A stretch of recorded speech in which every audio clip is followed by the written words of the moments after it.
delighted to say we are joined by highly esteemed maxillo-facial and oral surgeon, and also a facial plastic surgeon who's based in London and Watford, Mr. Bhavin G Visavadia. And Mr. Visavadia, thank you so much for joining me today for this very interesting podcast with regards to healthcare mentoring and coaching with regards to modern day healthcare. So before the questions, would you like to maybe provide a brief introduction to your medical background?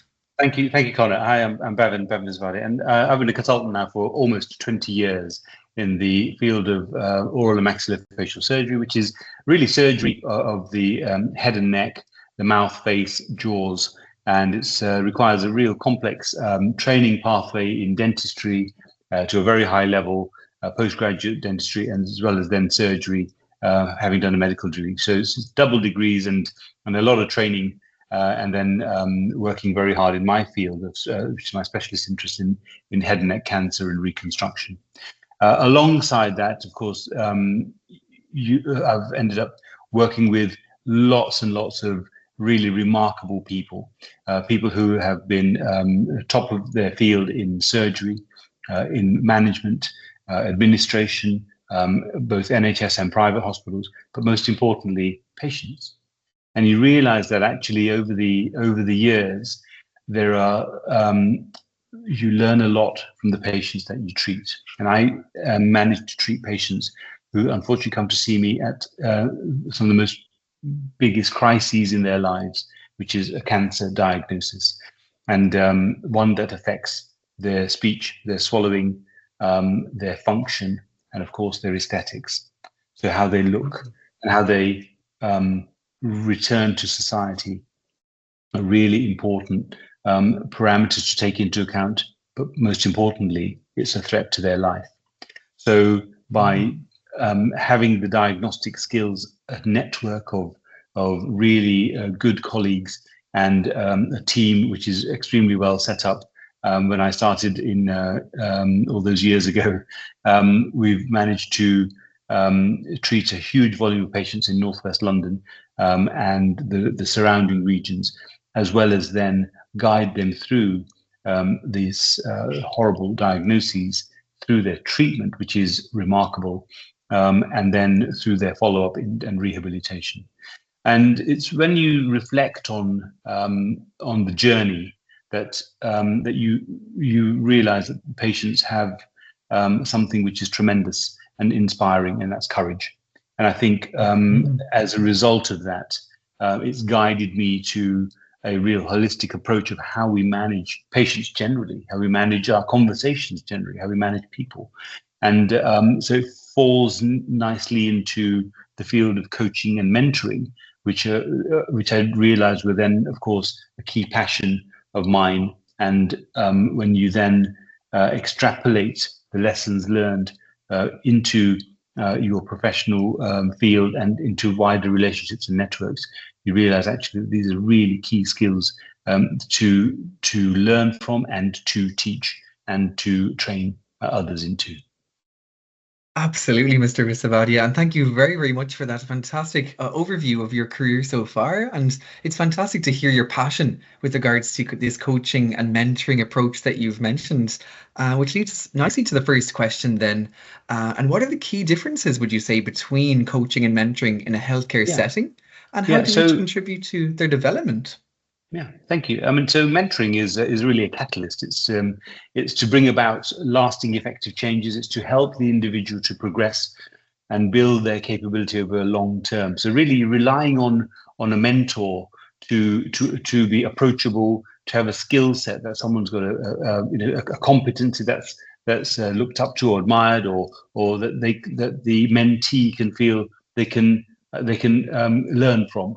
And so really mentoring is driven by the individual, by the mentee coming and together with a mentor to then learn about specific skills and specific behaviors. So that's really crucial, because that happens a great deal already in surgery. Now, you'd be pleased to know, and actually I have a good long-lasting relationships with mentors of mine who've trained me throughout my career, but also I also have a key role in mentorship within surgery, and I work with the Royal College of Surgeons with their mentorship platform as well. So that's quite an important skill set to have. It's quite an important behavior to start the conversations with our resident doctors, not necessarily surgeons, physicians, and then of course to anyone in healthcare. Nurses have a great mentorship built into their training and built into their work profiles. And in surgery and in medicine, it always used to be that you had a firm structure where you had the consultants, and then you had the registrars, and then the juniors. But because we work in almost these huge units now, where there's this network of consultants, network of teams, that individual stamp that you would place on someone's career experience with you, and it may be as short as sort of 6 months, that might be diluted. So I think it's really important to have that mentorship as a culture, and that's central to the Royal College of Surgeons of England's membership profile as well. Now with coaching, that's really more of a development of the individual or development of a team, and it's the skill set that I would have as a coach to help drive the agenda for someone's improvement, to create tasks for them, concrete tasks, to structure an approach to resolve issues. And that only comes from experienced training. So I trained to a high level, to level 7 ILM, executive level coach and mentor. And really that helped me build and put together all of the patient experiences I was talking to you about earlier, and also to then look at how can we help develop a culture where individuals and teams can work with a vision of where they want to be. You know, we often ask, well, what are your goals? Well, actually, that comes from a coaching type of conversation. And if you have a vision that you want to be the best surgeon in reconstructive surgery, well, who better to guide you than the expert who's already doing that? Or if you have a block in your career, then how do you approach that block?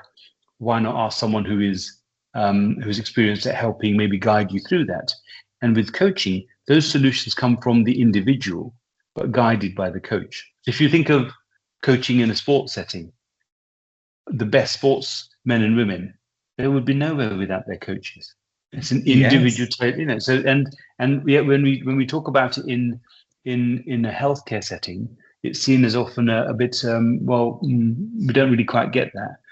But I think that there's generations who are younger, the Generation Z, etc., who it would really be a huge impact to have these set up, and a culture of change in healthcare is really what's desired.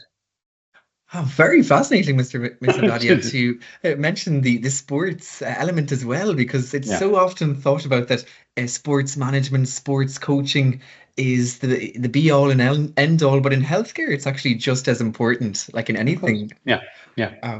That's fantastic. And then leading us nicely then to our second question. And then how can coaching and mentoring improve patient care by enhancing the skills and emotional well-being of the likes of yourselves and other healthcare professionals? I mean, I think if you go to visit the doctor, why would you go to visit that doctor? Why would you go visit that specialist? It's because they've got the skill set and of building rapport. Let's start with the initial introduction. Hello, how are you? That sitting comfortably, at using body language. You can't see me use my hands, but using body language, using the height, making eye contact, not in a stressful way. It's just to ease them into a conversation. Because what do we want here? We want to get to the bottom of what is the problem, what is the main issue, and how have we got to this main issue with a specific patient. Now, if it's a diagnosis as complex as cancer, sure, that's important. But if we take into account all the other parameters, their general health, their social health, who's at home, who's supporting them while they're going through this journey, what's their network of support. So you see, so we're going on from building rapport to then asking about very personal questions about, well, who's there to look after you? Who's your partner? Do you have a partner? Who do you bounce ideas off? What's your friendship network like? Do you have a pet? Really important things to take into account, because we're looking at not just rapport. Next, we move on to communication. And so by having these open conversations and some training, that actually you're breaking down barriers, that the consultant is up in some hierarchy. Actually, it's a conversation with the specialist who is trained to listen to you, to get to the bottom of what the problem is, and to use their skill set to then give you the best care. So if you have that, the comfort of those skills, of course, your communication is going to be good. Your rapport is going to be good. You're empathetic, yeah. And empathy is really an important attribute that we often don't pay enough attention. We pay sympathetic, yeah, sure. Oh, that's terrible news, terrible to hear that. But to be empathetic is a really key role a key attribute to have. And then, of course, it's about time and giving that information, which is often very complex, to take the time to be able to explain the nature of their problems to the patient.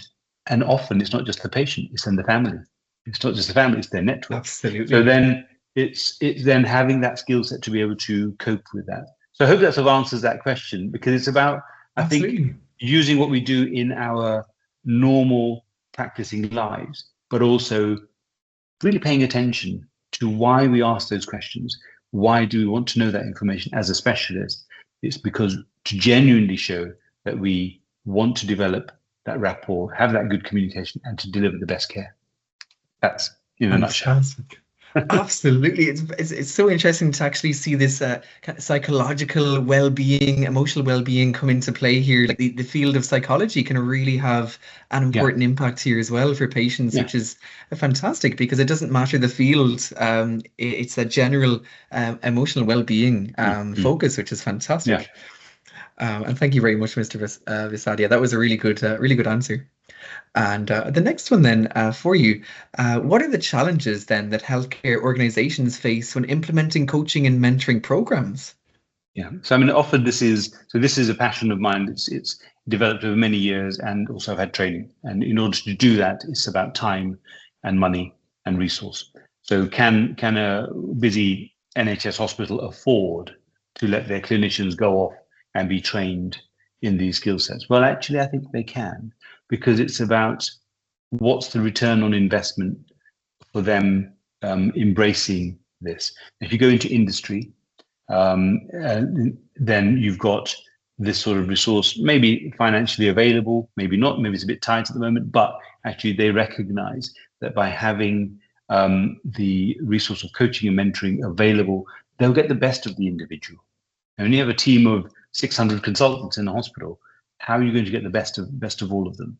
And how are you going to open up those conversations to find out, plus you've got a big institution of healthcare that's running at full speed with lots of problems as the current NHS faces.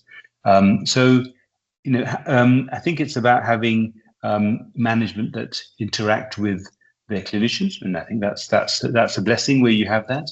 I think it's about using the resources that you have, and by you resources, even people like myself, contributing to my own NHS trust, which I love and care for, because I know that the return on investment will be a culture of change, a culture of communication, which is in line with the hospital's values. So hospitals have their own values, which you'll see, ours is called the heart values. Some will have the other values, and so, but actually they come from what's important to the people who work there. So it's not just doctors who work there.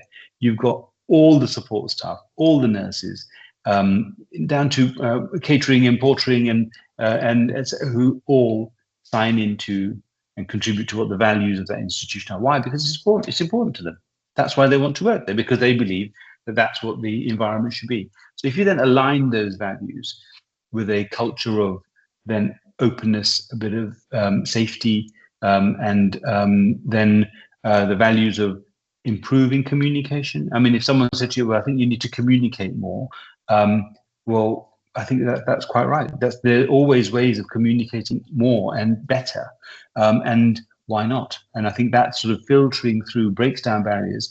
And then people then realize why they're there. Why do we work in the institution we work in? We work in a hospital because we genuinely want to care. We genuinely care and want to care for our patients.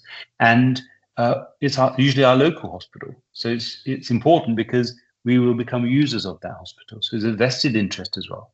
And then for the hospitals, it's about retention of staff. It's about making the workplace a happier place. And if you've got coaching and mentoring in industry, those institutes that have it in place have better staff retention, happier staff. The organizations value it. The individuals definitely value it. So that's how we build something for us. I think by building a culture of coaching and mentoring, it really shows that we genuinely are looking to support not just the doctors in themselves, but spread it through the whole culture of healthcare.